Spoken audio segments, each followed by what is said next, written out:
On a cold December night in 1989, 5-year-old Melissa Brannen asked her mother if she could go back inside to grab one more handful of potato chips before they left a Christmas party.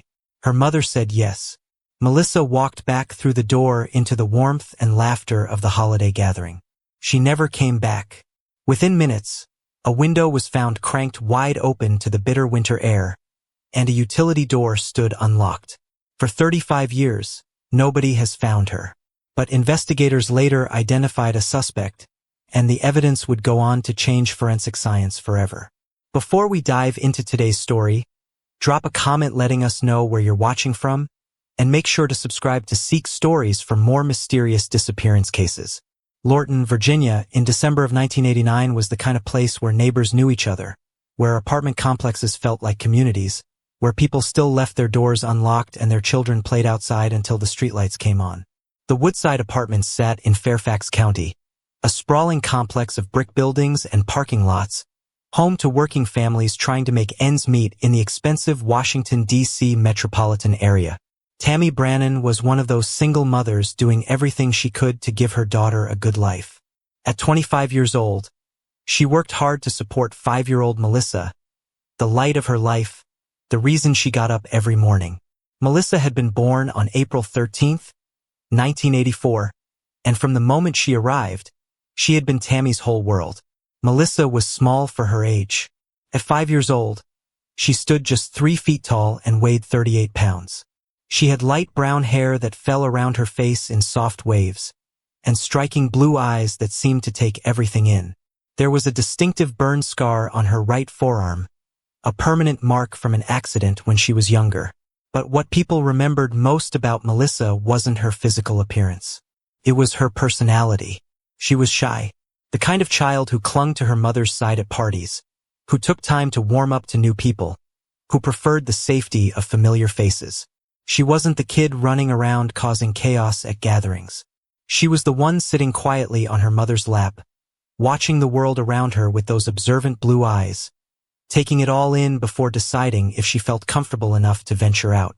The Woodside Apartments community tried to create traditions, to build that sense of belonging that makes a place feel like home rather than just somewhere you sleep.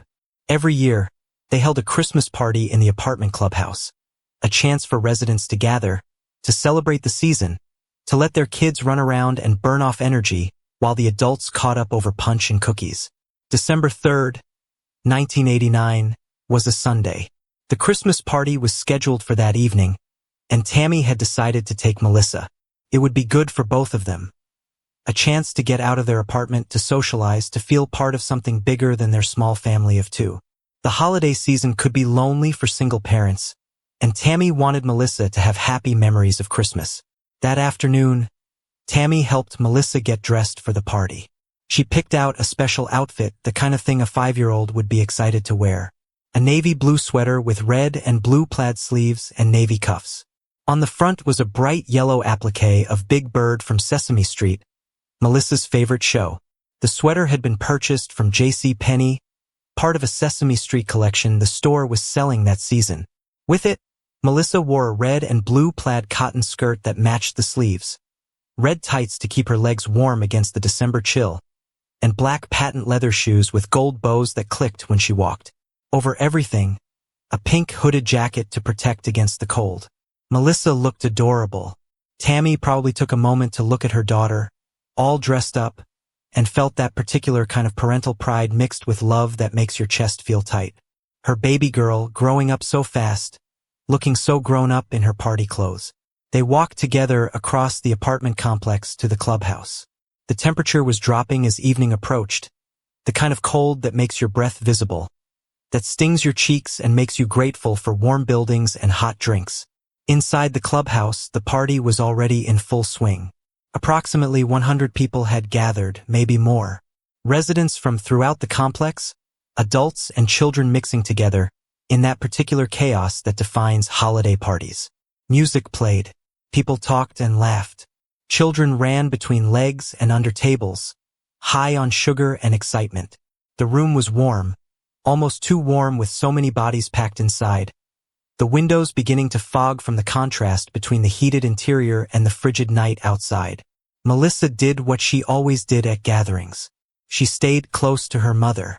For most of the party, she sat on Tammy's lap, content to watch the festivities rather than join them. It was comfortable there, safe, her mother's arms around her, the familiar smell of her mother's perfume mixing with the scent of cookies and punch. Among the party guests was a man named Caleb Daniel Hughes. He was 23 years old, recently hired as a groundskeeper and handyman for the Woodside Apartments complex. He'd only been working there for about 2 weeks, barely long enough to learn everyone's name or understand the layout of the entire property. He was new to the community, an outsider still trying to find his place. Hughes attended the party that evening. Multiple witnesses would later remember seeing him there, remember noticing him, though for different reasons. Some of those reasons would become critically important in the hours and days to come. But at the time, on that December evening, as Melissa sat on her mother's lap and watched the other children play, as Tammy chatted with neighbors and enjoyed a rare evening out, as Hughes moved through the party talking to various guests, everything seemed normal. Just another community Christmas gathering, just another Sunday night in a Virginia apartment complex, just another family trying to make the most of the holiday season. Nobody knew that before the night ended, everything would change. Nobody knew that in less than an hour, a 5-year-old girl would vanish into the winter darkness. Nobody knew that the next 35 years would be defined by a single question that still has no answer. Where is Melissa Brannen? Around 10 o'clock that night, Tammy Brannen decided it was time to leave. Melissa had been a good sport about the party, sitting patiently for hours, but it was getting late for a 5-year-old. Time to head home, maybe have a snack, maybe watch a little television before bed. Just a normal Sunday night routine. Tammy began putting on her coat. She wore a distinctive rabbit fur jacket that evening, the kind of item that stood out that people noticed. As she buttoned her coat and prepared to say her goodbyes to the other guests, Melissa made a request. She wanted to go back and get some potato chips. Just one more handful before they left.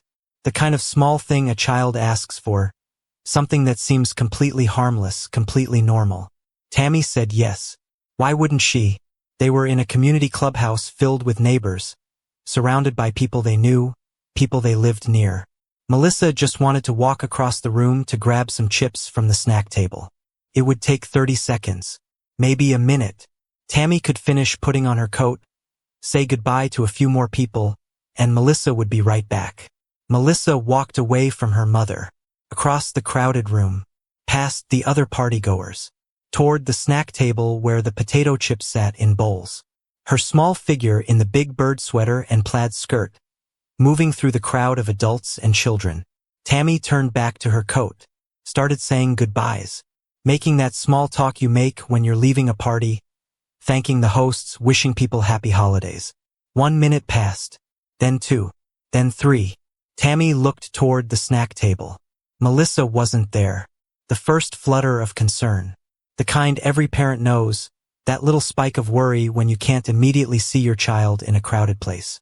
But still manageable, still rational. She probably just went to the bathroom. Maybe she stopped to talk to another child. Maybe she's behind a group of adults and you just can't see her from this angle. Tammy began moving through the room, looking for her daughter, calling her name, asking people if they'd seen a little girl in a big bird sweater. The concern growing with each passing second, with each person who shook their head, with each corner of the clubhouse that turned up empty. That's when someone noticed the utility door. It was unlocked. Earlier in the evening, it had been locked. Now it stood open, leading to the outside. And the window, one of the full-length windows, had been cranked wide open. Open so far that a person could step right through it into the December night. Cold air poured into the warm clubhouse, creating a draft that cut through the festive atmosphere like a knife. Tammy's concern transformed into panic. She began to scream, "My daughter is missing!" Words no parent should ever have to say, voice cracking with terror, hands shaking. The party stopped. Conversations died. Music cut off. 100 people suddenly united in a single purpose. Find Melissa Brannen. They searched the clubhouse. Every room, every closet, every possible hiding place. Nothing. They spread out into the apartment complex, calling her name into the darkness. Melissa! Melissa! Voices echoing between the buildings. Flashlights cutting through the shadows. Nothing. Someone called 911 at 10:21 p.m. The Fairfax County Police Department responded immediately. Officers arrived within minutes, quickly understanding the gravity of the situation. A 5-year-old had vanished from a crowded party. A door that should have been locked was open. A window that should have been closed was cranked wide. This wasn't a child who wandered off. This was something far worse. The police began interviewing everyone at the party. 100 people, 100 potential witnesses. Who saw what? Who noticed anything unusual? Who left around the same time Melissa disappeared? Pattern began to emerge. Multiple women came forward with disturbing information. Throughout the evening, Caleb Hughes displayed disturbing and inappropriate behavior towards several female partygoers. Inappropriate comments. Unwanted advances. The kind of behavior that made women uncomfortable, that made them remember him specifically. More witnesses reported that Hughes had been paying unusual attention to the children at the party. Not in a friendly, "Oh, look at the kids having fun" kind of way. In a way that had made some parents uncomfortable. He had been sitting near Melissa earlier in the evening. He had been noticed around other children throughout the night. And critically, Hughes had left the party at approximately the same time Melissa was discovered missing. Maybe within minutes of each other. He had been there and then he wasn't, and that timing was impossible to ignore. Detectives decided to pay Caleb Hughes a visit. They needed to talk to him, needed to understand where he'd been, what he'd seen, whether he had any information that could help find Melissa. It was just after 1 o'clock in the morning when they knocked on his door. Hughes's wife answered. She was cooperative, concerned about the missing child, willing to help however she could. She let the detectives inside. What they found made their instincts flare. Hughes had been washing clothes. At 1 in the morning. Not just any clothes. The entire outfit he had worn to the party that evening. His shirt, his pants, his belt. Even his shoes were in the washing machine. When detectives examined the shoes more closely, they noticed something odd. The sides of the soles had been cut off, carved away with something sharp. Why would someone mutilate their own shoes? Hughes seemed nervous. He denied having any contact with Melissa at the party. Said he didn't know anything about her disappearance. Said he'd left the party, driven around for a while, stopped to buy beer, then come home. Normal evening. Nothing unusual. But his wife provided information that contradicted parts of his story. She told detectives that Hughes had arrived home much later than usual that night. She'd noticed the car's odometer showed extra mileage. More than there should have been if he'd just driven straight home from the party. Hughes explained the extra mileage the same way he'd explained it to his wife. He'd taken a side trip to purchase a 6-pack of beer. Then he'd taken a longer route home. Just felt like driving. No big deal. Except there was a problem with his story. A significant problem. Hughes claimed he'd gotten home around 12:30 a.m. But Virginia law prohibited liquor stores from selling alcohol after midnight. If he'd bought beer at the time he claimed, the store would have been closed. His timeline didn't work. His alibi had a hole in it big enough to drive a car through. The detectives asked if they could search his car. Hughes agreed. Maybe he thought he'd been thorough, that whatever he'd done to clean up would be enough.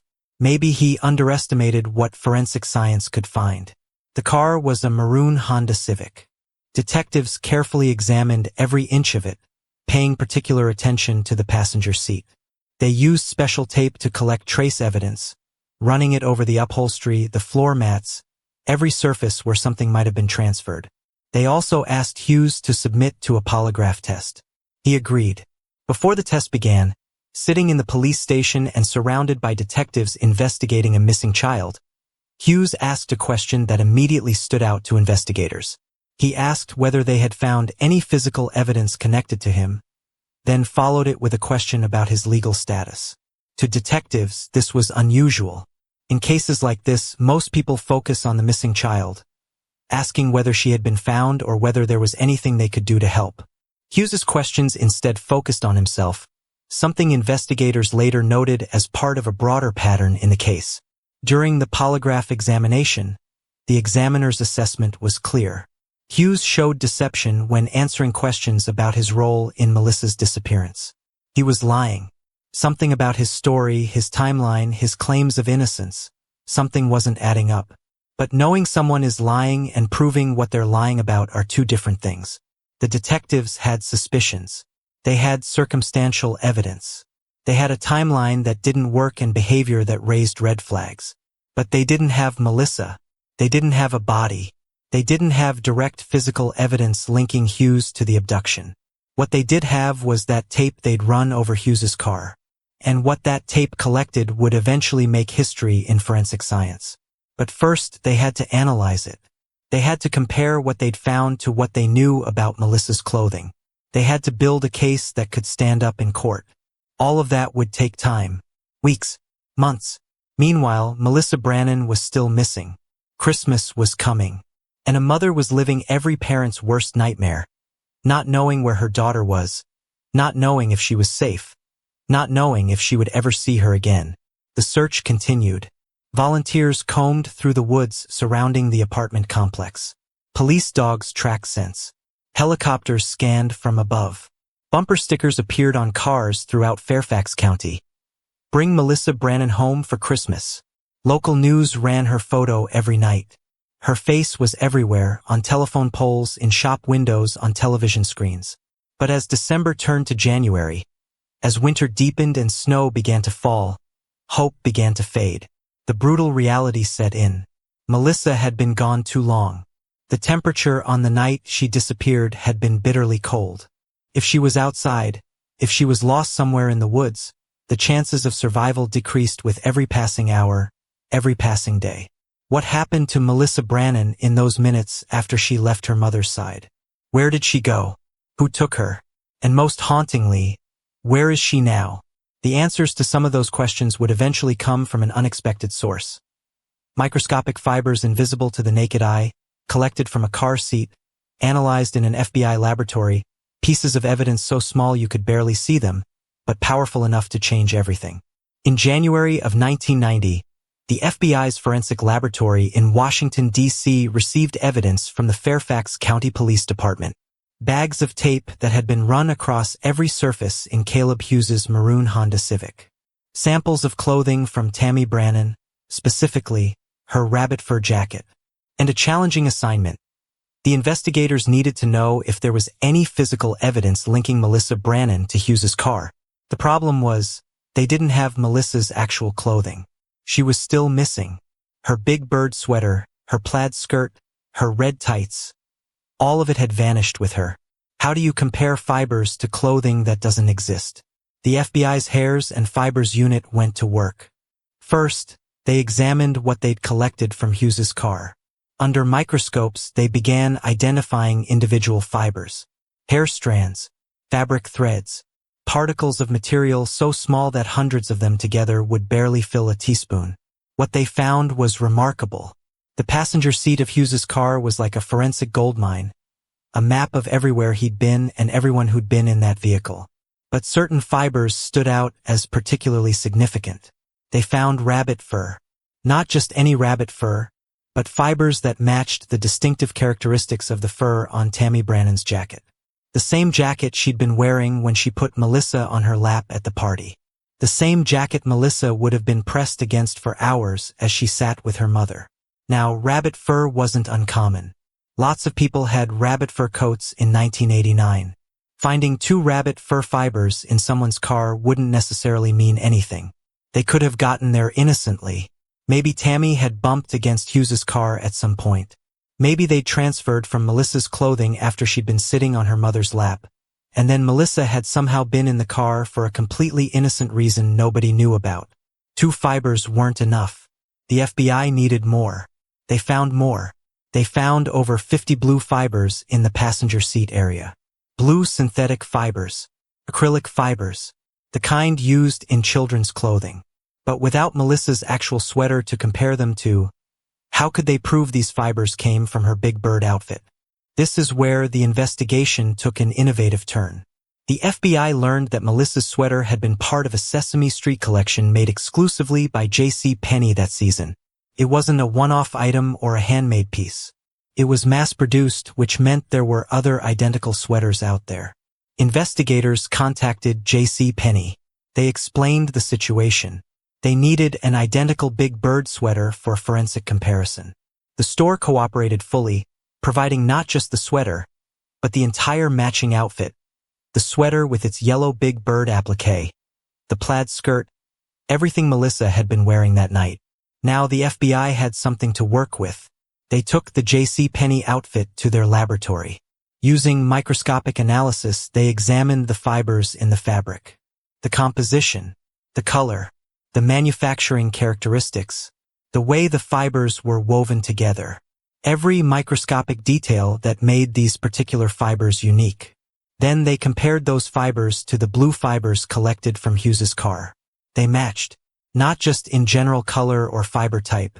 They matched in specific microscopic characteristics. The 50-plus blue fibers found in Hughes's passenger seat were consistent with coming from a J.C. Penney Big Bird sweater, identical to the one Melissa had been wearing. The forensic team didn't stop there. They also found red fibers in the car. These matched the red tights Melissa had been wearing. And there were plaid fibers consistent with her skirt. But the most significant discovery was the pattern of where these fibers were found. They weren't scattered randomly throughout the car. They were concentrated in the passenger seat area. Specifically, they were found in positions consistent with a child-sized body sitting or lying in that seat, wearing those specific items of clothing. Think about what this evidence meant.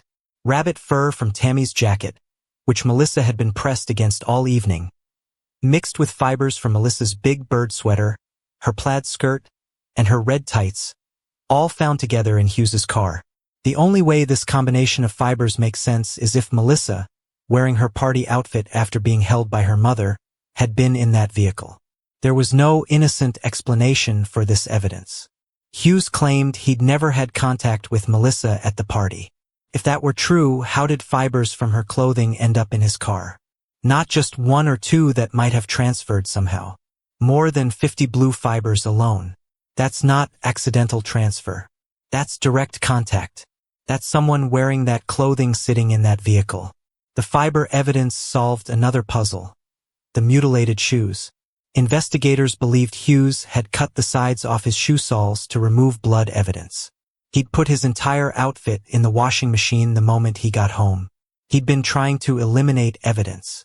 But he couldn't wash the inside of his car without it being obvious. He'd missed the fibers, and those microscopic threads would be his downfall. But fiber evidence, no matter how compelling, presented a legal problem. Virginia law allowed murder charges to be filed without a body, but prosecutors needed to prove where the incident had occurred. Without Melissa's body, without a specific crime scene, they couldn't file those charges. They needed a different approach. The Fairfax County Commonwealth's attorney, Robert Horan, decided to charge Hughes with abduction involving serious criminal intent. This was a serious felony charge that recognized what the evidence showed. Hughes had taken Melissa with serious criminal intent, according to prosecutors. The fiber evidence was crucial to this charge, because it proved she'd been in his car. And prosecutors could argue that there was no innocent reason for her coat to be removed in the vehicle, which explained why they found dress fibers but only limited coat fibers. The trial began in March of 1991, more than a year after Melissa's disappearance. The courtroom was packed. Tammy Brannen attended every day, sitting in the front row, staring at the man accused of taking her daughter. The pain on her face was visible to everyone present. The prosecution laid out their case methodically. They called witnesses who testified about Hughes's inappropriate behavior at the party. Multiple women later described his behavior as inappropriate and deeply concerning. Parents testified about how he'd paid unusual attention to the children. Investigators testified about the timeline, how Hughes had left around the same time Melissa disappeared, how his wife reported he'd come home much later than usual with unexplained extra mileage on his car. They presented the physical evidence. The entire outfit found in the washing machine, the shoes with carved-off soles, the suspicious timing of his late-night laundry session, His question to police about blood evidence before anyone had suggested there was blood. And then they presented the fiber evidence. FBI forensic experts took the stand and walked the jury through the analysis. They explained how fibers transfer, how they're collected, how they're analyzed. They showed enlarged photographs of the fibers under microscopes, demonstrating the specific characteristics that made these fibers unique. They explained why finding rabbit fur mixed with big bird sweater fibers, plaid fibers, and red tight fibers all together in one location was significant. The defense tried to argue that the fiber evidence was circumstantial, that fibers could transfer in innocent ways, that the prosecution hadn't proven anything beyond reasonable doubt. Hughes maintained his innocence. He claimed he'd never been alone with Melissa, never had any contact with her, never did anything wrong. But the evidence was overwhelming.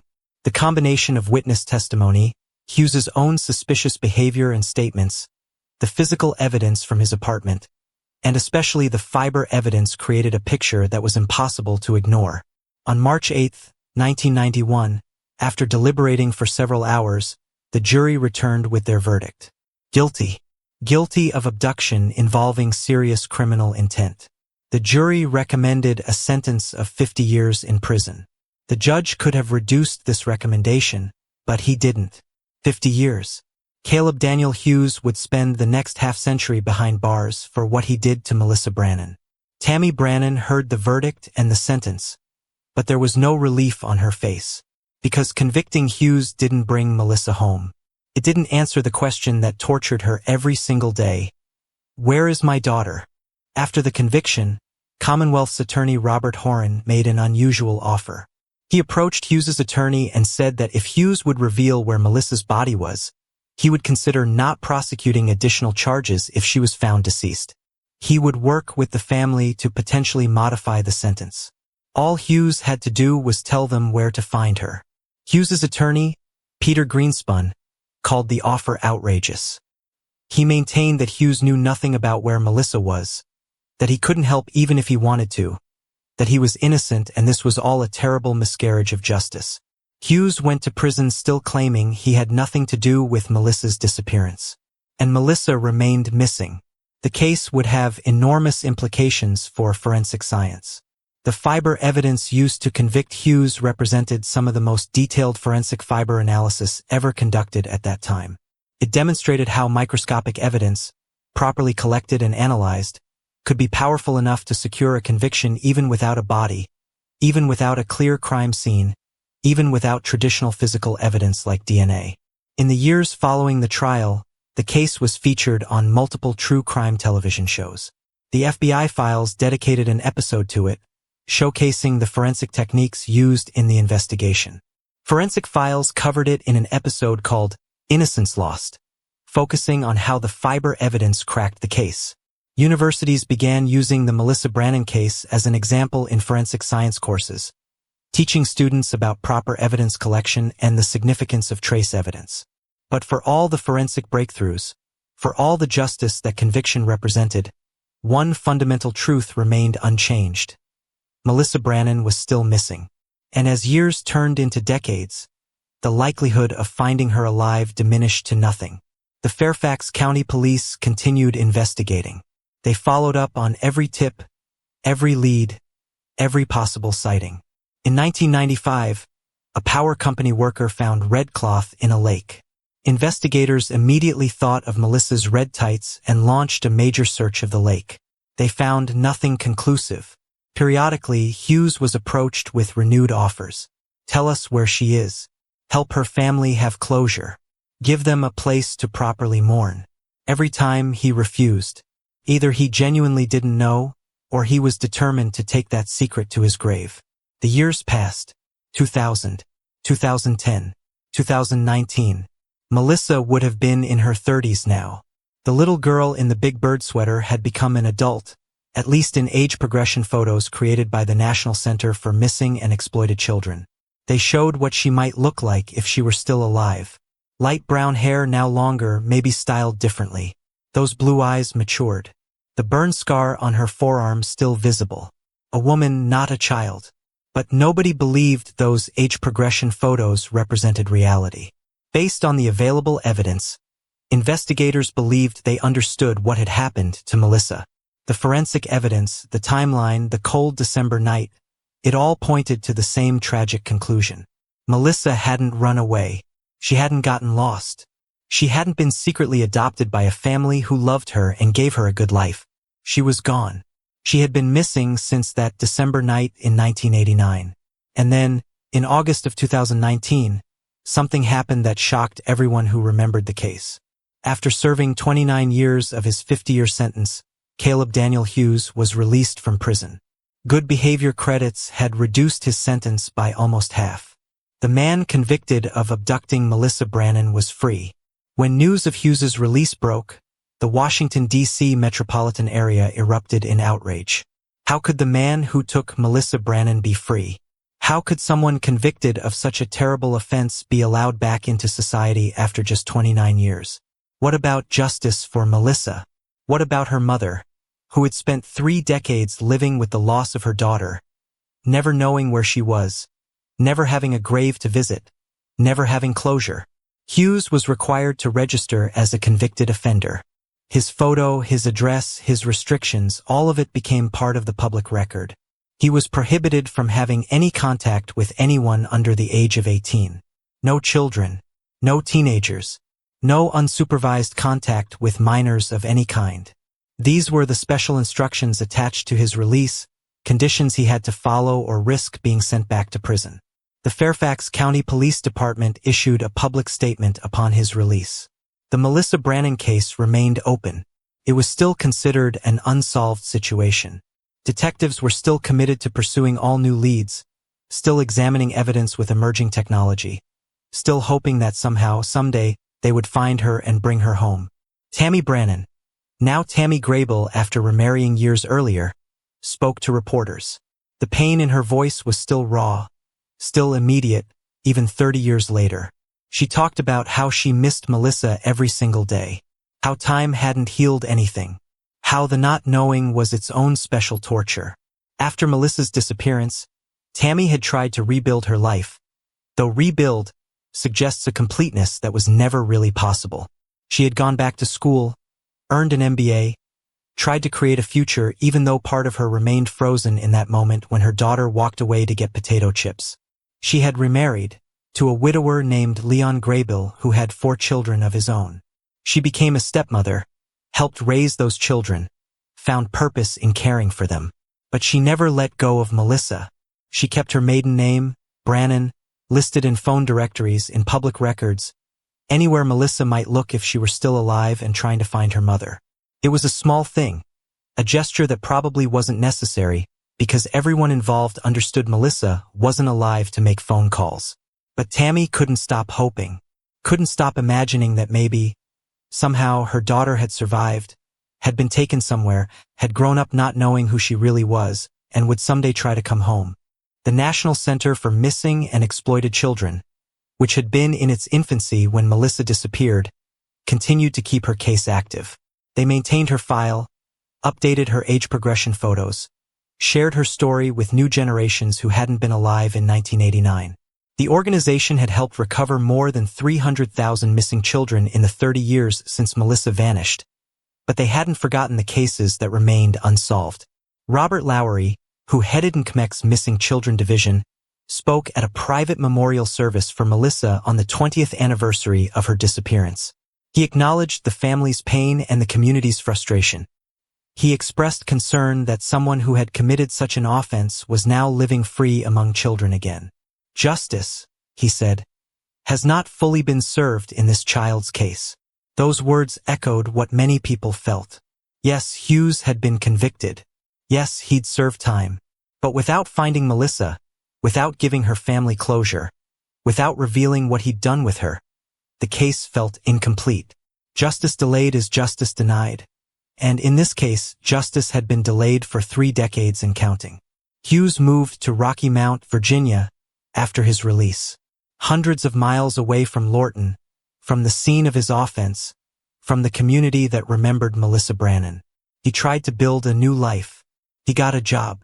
He kept his head down. On the surface, he appeared to be a model citizen, someone who had served his time and was trying to reintegrate into society. But in 2024, something happened that revealed Hughes hadn't changed at all. That whatever drove him to do what he did to Melissa was still there, still dangerous, still threatening to children. In May of 2024, Hughes was arrested again. This time, the charge was a violation of offender special instructions. Investigators determined that he had unsupervised contact with multiple children under the age of 18 over an extended period, nearly 5 months. The situation raised serious concerns.